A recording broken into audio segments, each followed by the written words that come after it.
What happened in Guinea Bissau is quite disturbing to me, who believes in democracy. In fact, I feel more pained than the day I called Buhari to congratulate him when I lost the election as a sitting president. Because I've been quite particular about Guinea Bissau. As a sitting president, we'll have more. Then Guinea Bissau was in crisis. Started by about 2012.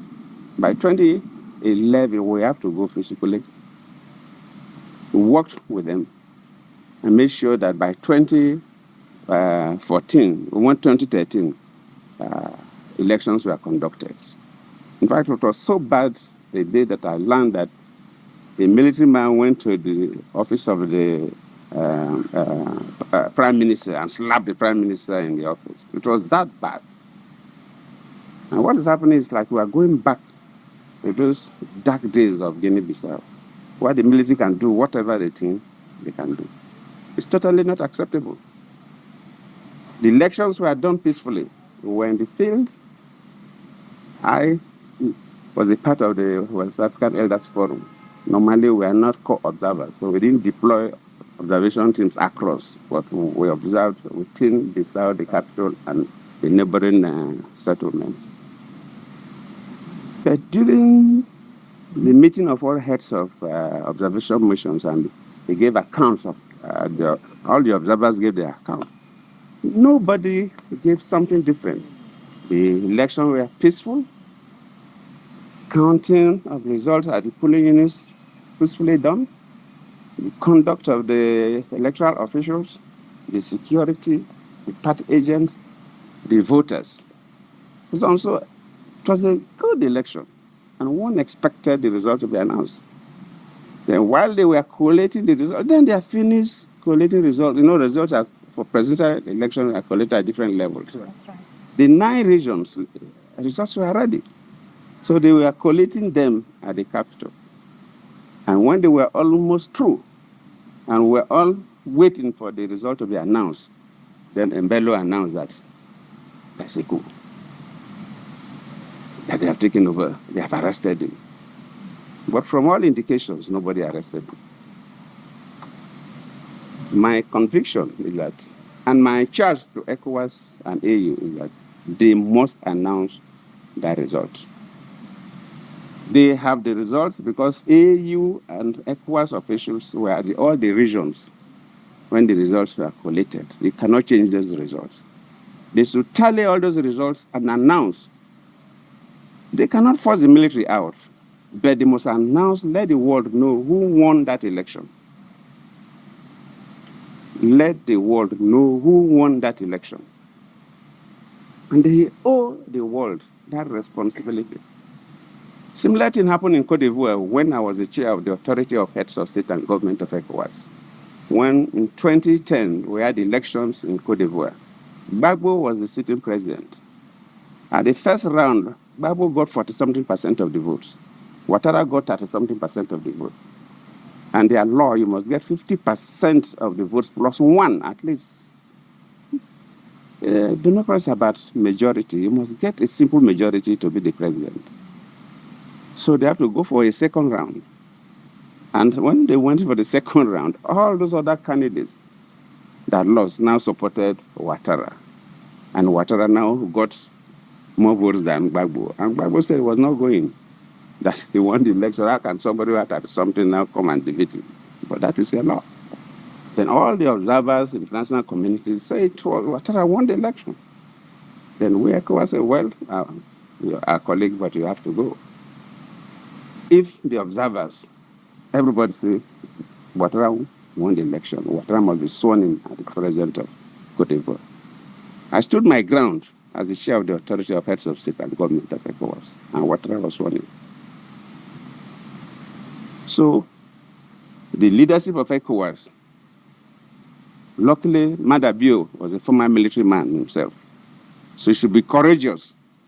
The leadership of AU, they must be courageous. They must announce who won that election. I'm not saying they should mobilize soldiers to go and fight. No need to shed blood, but we must know. Because the results are there. They have the results. The AU, ECOWAS, they have the results. So there's cannot be playing pranks. Nobody should call others fools.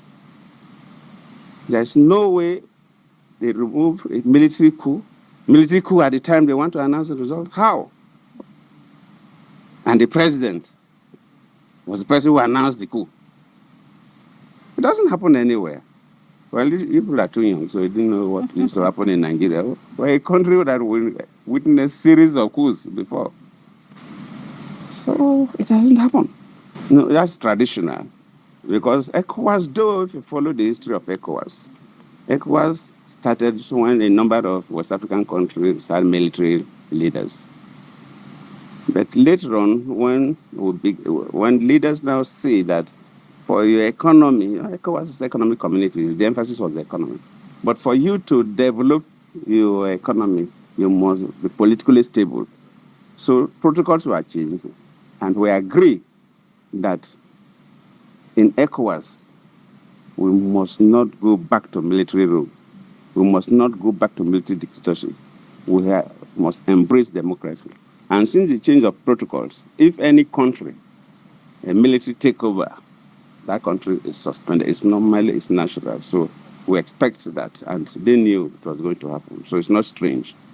So, Your Excellency, as we speak now, 4 countries within the West African bloc, 3 have already... Don't worry yourself. Even if 5 countries remain in ECOWAS, so be it. It's costly to do the right thing. But ECOWAS must not bother. If Guinea Bissau want to join the military camp, they should. They should. Even if 5 countries are committed to remain in ECOWAS and develop ECOWAS, the only thing is that they must modify the protocols or create some other protocols to make sure that ECOWAS do things that will endear them to the citizens, things that young people will benefit, things that business class will benefit, things that students will benefit. Let ECOWAS be attractive to citizens of the community, not just talking about political issues. When ECOWAS continue to do those things, these countries, they will come back to join ECOWAS. The military, it will not be forever. You carry gun today, took over government, with time, the society will be tired of you and will ask you to roll. It will not take more than 10 years for all these countries to go back to civil rule, and they will join ECOWAS. So for now, even if only 5 countries out of the 15 are ready to carry on with the ECOWAS, they should. Look, we should not bother about that and begin to change their position. ECOWAS must stand firm. We cannot accept military. I mean, that is the most painful thing. President Umaro, just yesterday, was the chair of the Authority of Heads of State and Government of ECOWAS. One will expect him, as the president of Guinea Bissau, to do his best. Luckily, he's an ex-military man. So he has a military constituency. He was a very senior military man before retiring. So he has his own friends, boys, and so on. He should be the person that can prevent any coup in Guinea-Bissau. I don't expect a coup that will remove him from office. In any case, the election, immediately they announced, for them, immediately the results are announced. They inaugurate the new president the following day, so his tenure was almost over. But I don't expect him to be as the president of Guinea-Bissau, a retired senior military man, and the organized coup against him. I don't expect. What if a coup didn't look like a coup? What if the president himself announced it and kept talking to the press? That's the strange case unfolding in Guinea-Bissau, and it's shaking the foundations of democracy in West Africa. Former Nigerian President Goodluck Jonathan was there on an official mission, and he's not keeping quiet. His words challenge the very nature of what's happening. This isn't just about one country. It's about how power is used or misused in Africa, and how Pan-African voices like Jonathan's are rising to call for truth, unity, and accountability. Jonathan arrived in Guinea-Bissau to observe the country's parliamentary elections on behalf of a known across the continent for peacefully stepping down from power in 2015. Jonathan represents the kind of leadership Africa needs, one that puts people before politics. But instead of a smooth election conclusion, he found confusion. Despite reports that voting went peacefully and results were ready, President Umaro Sissoco Embaló suddenly claimed there had been a coup. Strangely, he wasn't in hiding or under arrest. He was giving interviews. Jonathan didn't buy it. He called it a ceremonial coup, a political performance, not a real power grab. His message was clear. The people voted, and their voices must be heard. So what really happened? According to reports, Embaló may have lost the election, and instead of accepting the result, he allegedly used the military to disrupt the process. This tactic, using force to mask failure, is not new. But what makes this case different is the open defiance of democratic norms in broad daylight. And yet, in the middle of this uncertainty, Goodluck Jonathan gave hope. His statement reminded Africans everywhere that the future doesn't belong to those who cling to power. It belongs to those who defend the people's will. He urged ECOWAS and the African Union not to stay silent, but to release the results and stand for truth. Jonathan's message wasn't just about Guinea Bissau, it was Pan-African. By speaking up, he called for a continent where democracy is respected, where elections matter, and where no leader is above the will of the people. Meanwhile, Sierra Leone's President Julius Maada Bio confirmed that Embaló had been released by the military and fled to Senegal. These moments where African leaders intervene peacefully show that Pan-African unity is not just a dream. It's a necessity. It's a call to build strong institutions, not to stand together as one continent, not divided by fear or silence. The world is watching, but more importantly, Africans are watching each other. Africa doesn't lack resources. It doesn't lack intelligence. It doesn't lack vision. What it sometimes lacks is accountability and voices brave enough to speak the truth. That's why Goodluck Jonathan's stand matters. Because in a time of confusion, he brought clarity. To the people of Guinea-Bissau, your voice matters. To African leaders, your legacy is not in how long you hold power, but in how you use it. To all Africans, unity, justice, and transparency must not be optional. They must be the standard. Let this be a reminder. Africa's greatness doesn't come from its governments. It comes from its people and the courage to make things right. Thank you, Africa.